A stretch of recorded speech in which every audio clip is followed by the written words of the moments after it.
good evening. Thank you very much for joining us here on Times Now. This is Blueprint Explosive Exclusive and I'm Heena Gambhir. Viewers, a storm is brewing in Dhaka. Is Bangladesh once again veering towards political chaos, political turmoil? Tonight, speculation is rife. Whispers seem to have become louder and all eyes are on one man, Bangladesh's interim leader, Professor Muhammad Yunus. Now remember, he was brought in as a neutral caretaker to calm the storm after Sheikh Hasina's dramatic exit in August 2024, last year, few months ago only. But now, reports suggest that Muhammad Yunus is considering throwing in the towel. Why?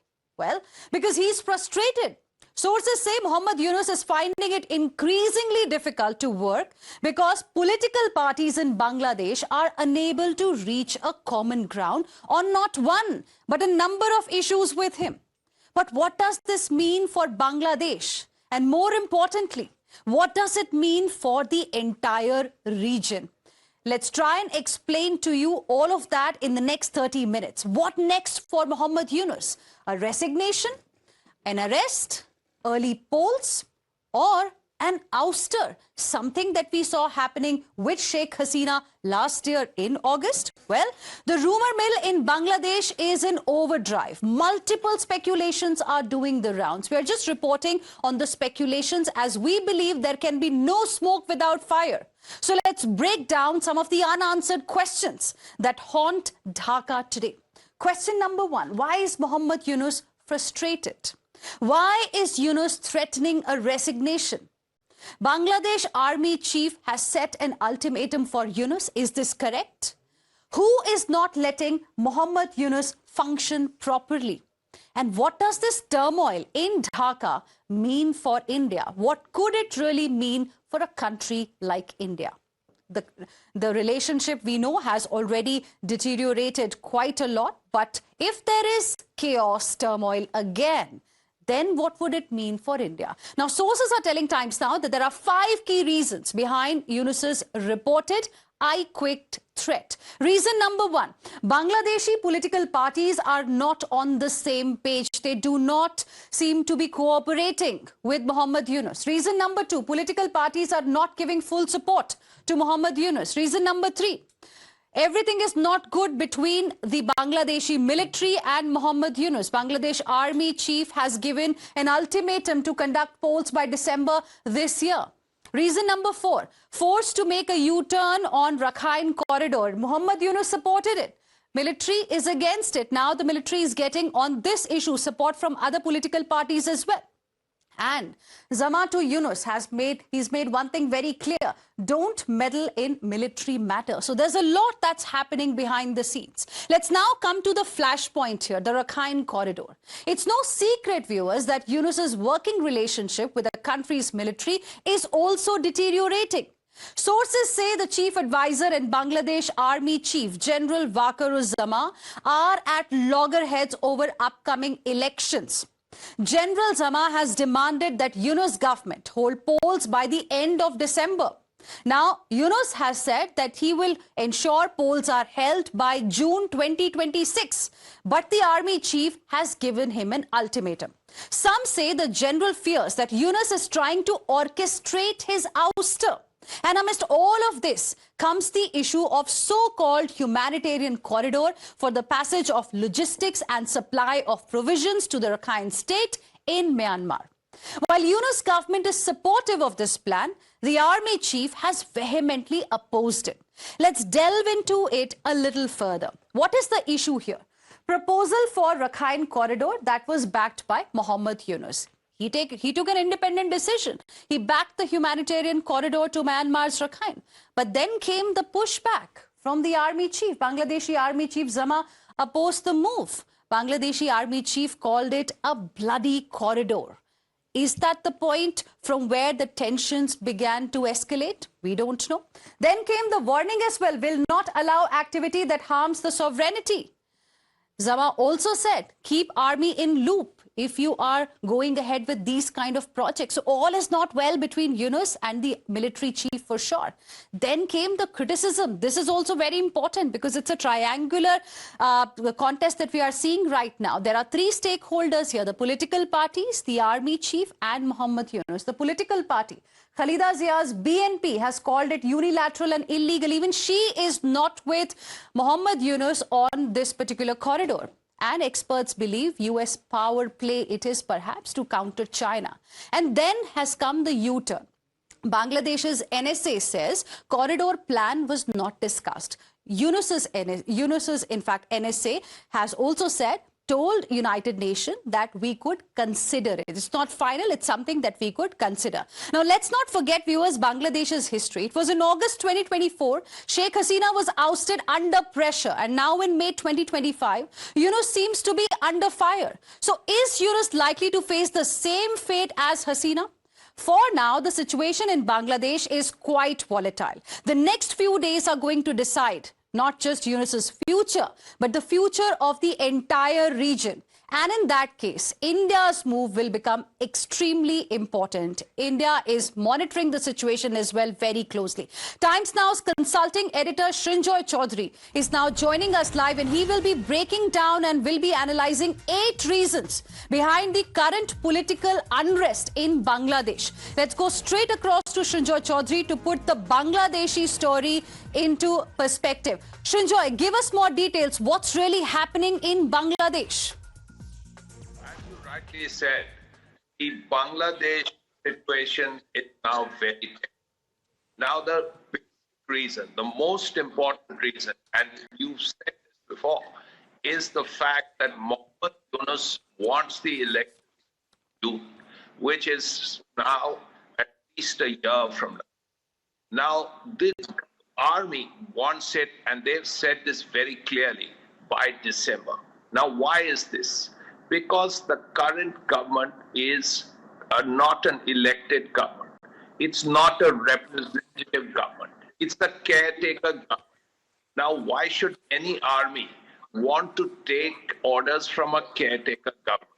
Now, this was supposed to go on for just a little bit before a new government came in place after Sheikh Hasina left the country in August. Now, from August to today, we are looking at 10 months. Do you need to have a caretaker government for 10 months?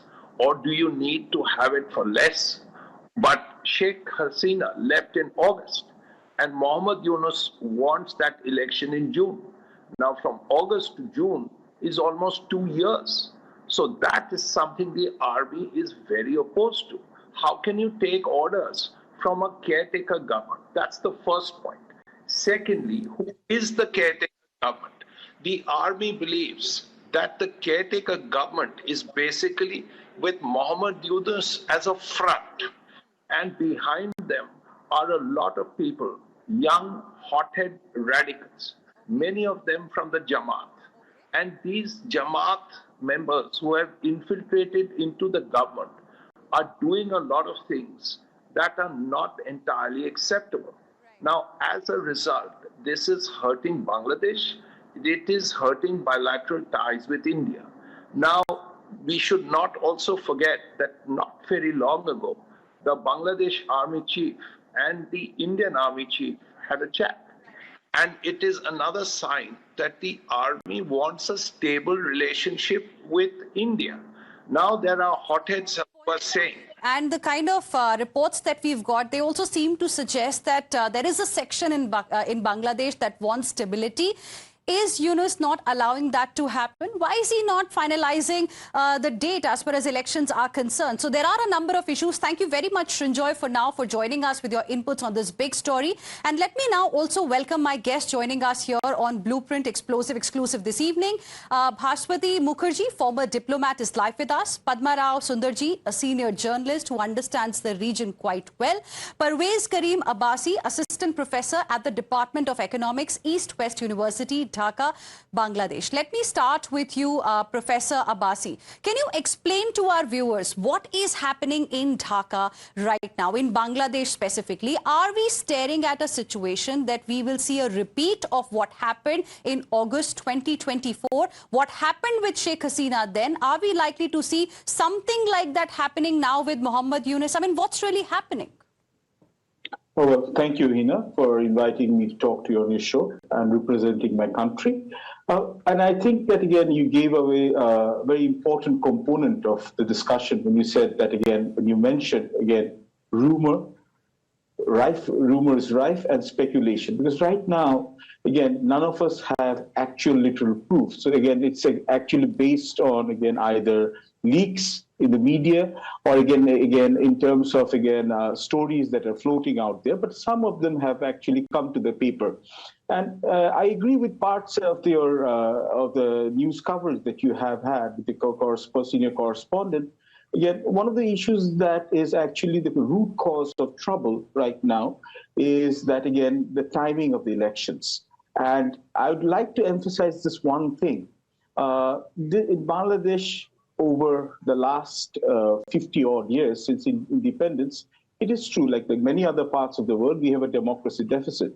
But it's a supreme irony that, again, the armed forces of Bangladesh, which is a professional organization, has been one of the staunchest upholders of democracy. And again, if you remember, on August 5th, the ouster of Sheikh Hasina, this was when the armed forces refused to keep on firing at their own civilians. So, and again, the army chief, General Wakar, had repeatedly stated that elections should be held as early as possible by probably December of this year, because also the army also wants to go back to the cantonment, because the army's job is to defend the borders. And again, law enforcement is not its cup of tea. He has made his intentions absolutely clear. And number two, what also is also been mentioned, and I'd like to, if you give me some time, is that, again, BNP right now is the largest political party in which is active after the banning of Army League. Now, that's another completely different story. Right. But again, BNP has also, again, it feels rather rightfully that the 2014 elections could have actually, could have been actually, excuse me. Yes. Professor Abbasi, you've made some very pertinent points, and let me take those points across to my other guests as well. Padma Rao Sundarji, what is your assessment of what's really happening? What do you make of this threat, that has now come in from Mohammed Yunus? Because one thing is clear, Army, BNP seem to be on one side, and they do not seem to be on the same page with Mohammed Yunus. And why do you think Mohammed Yunus is not, perhaps declaring the date for elections? What could be the reason, really? Why should the country wait till June next year? I mean, he's been the advisor, the caretaker for almost a year already. Good evening, Heena. Good evening, everyone. Thank you for having me on your show. Heena, I think, I'll answer your last question first. Why does he want to stay on? Specifically because he came to power, or if you like, as interim advisor at the helm of the students who eventually then declared themselves as the National Citizens Party, NCP of Bangladesh. So, they are very much still backing him, and they want him to stay on for another 5 years, and they want him to first bring about certain reforms to the Election Commission of Bangladesh. Now, these may be just, maybe this is just a ploy for them to use that time to consolidate themselves and, come into their own as a full-fledged political party, because they are a fledgling political party right now. And, which would then give them an opportunity to perhaps fight the elections, perhaps under Interim Advisor Mohammed Yunus himself. Now, I have met Mr.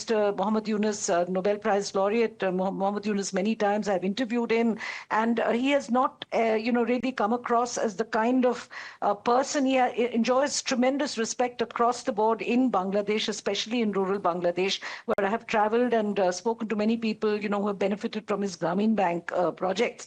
But of course, all that can fade. And right now, I think I also want to remind you, because you said triangular contest, that there is a triangular contest, also a larger triangular contest going on. There is China, which, both Bangladesh as well as Myanmar, further to the south, are members of China's BRI via Belt and Road Initiative. And of course, there's the United States trying to protect its own geostrategic interests in the region. It has troops in Cox's Bazar even as we speak. And there is Pakistan, the very large and very obvious elephant in the room. Now, I don't think your question is India going to get involved. I don't think India is going to get involved beyond heightened security along the northeastern border, which is happening already.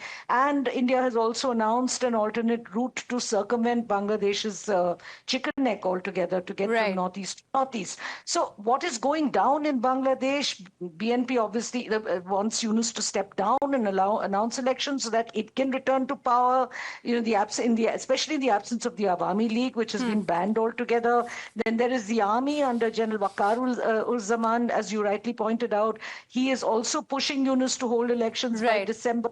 And remember that unlike in Pakistan, army coups, very often we think of army, and when an army general speaks up, we think of military coups. Yes. They have not met with much success in Bangladesh. And of course, finally, the students' groups and their newly formed NCM, as I told you, they want him to remain in power. Right. Now, what is on Professor Yunus's mind himself? I think he's beginning to get used to and beginning to perhaps like being in the driver's seat. Okay. He has been silent on many of the shenanigans. But the point really is, can he continue to be there? Because he seems to be losing the support now. There are several contentious issues here. And Ms. Bhaswati Mukherjee, I want to understand from you, what is your reading of the whole situation? And are you also of the view that, we are perhaps moving to a situation in Bangladesh, something similar to what we saw in August last year? And what would turmoil in this particular country mean for the region, in your opinion?